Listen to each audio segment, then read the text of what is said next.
உங்களுக்கு தெரிஞ்சவங்க யாருக்காவது பக்கவாதம் வந்திருக்கு, அவங்களால நடக்க முடியாம கஷ்டப்படுறாங்கன்னா நம்ம சன் ஹாஸ்பிட்டல் கூட்டிட்டு வாங்க. ஸ்ட்ரோக் ரீஹாபிலிட்டேஷனுக்குன்னு இங்க தனியா ஒரு டீமே இருக்கு. அந்த டீம்ல இருக்கிற பிசியோதெரபிஸ்ட் எல்லாருமே பக்கவாதத்தால பாதிக்கப்பட்டவங்களை கம்ப்ளீட்டா சரி பண்ணக்கூடிய well experienced physical therapist. So இதை நீங்க பக்கவாதத்தால பாதிக்கப்பட்டவங்க யாரா இருந்தாலும் வந்து அதை யூஸ் பண்ணிக்கோங்க.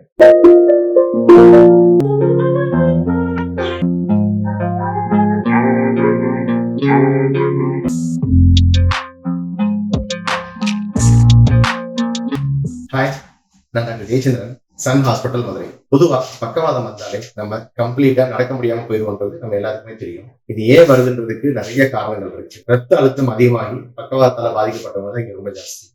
ஸோ பிபியை கரெக்டா பெர்ஃபெக்டா மெயின்டைன் பண்ணுவோம். டாக்டர்ஸோட அட்வைஸ் படி கரெக்டா ஃபாலோ பண்ணி மெடிசன்ஸ் கரெக்டா ஃபாலோ பண்ணி பார்த்துக்கணும். பிபி இருக்குன்னா ரெகுலராகவே மெடிசன்ஸ் எடுத்துக்கணும். டாக்டரோட அட்வைஸ் இல்லாம மெடிசன்ஸ் நிப்பாட்டக்கூடாது. ரத்த அழுத்தம் அதிகமானதுனால பாதிக்கப்பட்ட ஒருத்தரோட ரிவ்யூ தான் இந்த வீடியோ. பேஷண்டோட பேர் ராமநாதன், வயசு 62, அருப்புக்கோட்டை, விருதுநகர் மாவட்டம். திடீர்னு அவரால் சுத்தமா நடக்க முடியாம போயிடுச்சு. ஹாஸ்பிட்டல் போயிருக்காங்க, அட்மிஷன் பண்ணிருக்காங்க, ஸ்ட்ரோக் வந்துருக்குன்னு சொல்லியிருக்காங்க, இன்ஜெக்ஷன்ஸ் எல்லாமே போட்டிருக்காங்க. அதுக்கடுத்து ஜிஹெச்ல இருந்து வீட்டுக்கு போயிட்டாங்க. வீட்டுக்கு போனதுக்கு அப்புறம் ப்ராப்பரா பிசியோதெரபி பண்ணணும் அப்படின்றத பத்தி கேள்விப்பட்டு நம்ம ஹாஸ்பிட்டல் வந்தாங்க. தூக்கிட்டு தான் வந்தாங்க. அவரால் இங்க வந்தப்ப சுத்தமாவே நடக்கவே முடியல. காலையும் மூவ்மெண்ட் இல்லை, கையிலையும் மூவ்மெண்ட் இல்லை. ஒரு வாரத்துல நல்லாவே எந்திரிச்சு நடக்க ஆரம்பிச்சிட்டார். ஃபர்ஸ்ட் அவர் நடக்கும்போது நாங்க எல்லாரும் பயந்து பக்கத்துல வித் சப்போர்ட்டோட நடந்துட்டு இருந்தாரு. அதுக்கப்புறம் வித்தவுட் சப்போர்ட் நல்லாவே நடக்க ஆரம்பிச்சிட்டாரு. 17 days இங்க இருந்தாரு. இங்க இருந்த அந்த 17 நாளும் காலையில இருந்து நைட் வரைக்கும் கண்டினியூஸா அவருக்கு பிசியோதெரபி ட்ரீட்மெண்ட், ட்ரைனிங், எக்ஸசைசஸ் கொடுத்து நல்லாவே நடக்க வச்சிட்டோம்.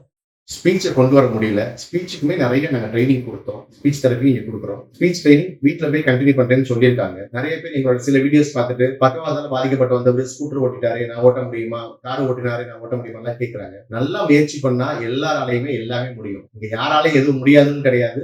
எல்லாராலையும் கண்டிப்பா நல்லா ட்ரை பண்ண முடியும். அதுக்கு இந்த பேஷண்ட்டும் ஒரு உதாரணம் தான். இவர் நல்லாவே சரியாகி நல்லாவே நடந்து ஓரளவு நல்லாவே நடந்து போயிருக்காரு. இன்னும் கொஞ்சம் கண்டினியூஸ் பிசியோதெரபி பண்ணாருன்னா 100% சரியாயிருவாரு. பக்கவாதால பாதிக்கப்பட்டவங்க தெரிஞ்சவங்க யாரு இருந்தாலும் நம்ம சன் ஹாஸ்பிட்டல் வாங்க, உங்களை கம்ப்ளீட்டா சரி பண்ணி கொடுக்க ஹெல்ப் பண்றோம். Thank you sir.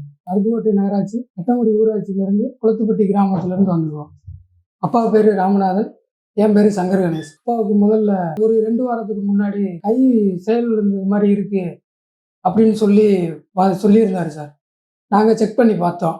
அருப்புக்கோட்டை ஜிஹெச்சில் வச்சு பார்த்தோம். அப்போ என்ன காரணம்னு தெரியல. நான் கை உணர்ச்சி இல்லைன்னு சொல்லும்போது அப்பாவை செக் பண்ணி பார்க்கும்போது அவங்க இந்த மாதிரி உங்களுக்கு இருக்கும் அப்படின்னு சொல்லியிருந்தாங்க சார்.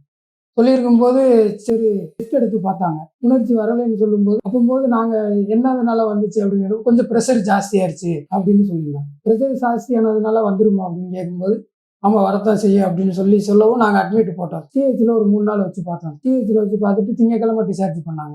திங்கக்கிழமை வீட்டுக்கு கூப்பிட்டு போனோம். வீட்டுக்கு கூப்பிட்டு போயிட்டு ஓரளவு அப்போ அவங்க கொடுத்த டேப்லெட்டு, இன்ஜெக்ஷன்லாம் பார்க்கும்போது ட்ரிப்ஸ்லாம் ஏற்றுனாங்க. ஓரளவு காலம் அடக்கக்குள்ள ஓரளவு எந்திரிச்சு. எதனால டிஸ்சார்ஜ் பண்ணாமன்னு கேட்கும்போது நாங்கள் எங்களுக்குரிய ட்ரீட்மெண்ட் எல்லாம் கொடுத்துட்டோம். நீ அவரோட மனசுலேயே நீங்கள் பண்ணுற எக்ஸசைஸ்லேருந்து தான் இருக்குது. ஆனால் க்யூர் ஆகிறதுக்கு கொஞ்சம் நாள் அல்லது மாதம் ஆகத்தான் செய்யும் அப்படின்னு சொல்லாங்க. சரி நாங்கள் வீட்டில் வச்சு பார்த்துக்குறோம் அப்படின்னு சொல்லி வீட்டுக்கு கூப்பிட்டு வந்துட்டோம் சார். ஆனால் எங்களுக்கு மனசு கேட்கல. ஏன்னா கடுமையாக உழைச்சாலே எல்லாமே இவரை நம்பி தான் ஃபேமிலியை அப்படின்னு இருக்கும்போது எங்களுக்கு வீட்டில் வச்சு பார்க்குறதுக்கு மனசு இல்லை சார். அப்போது நாங்கள் விசாரித்து பார்த்தோம்.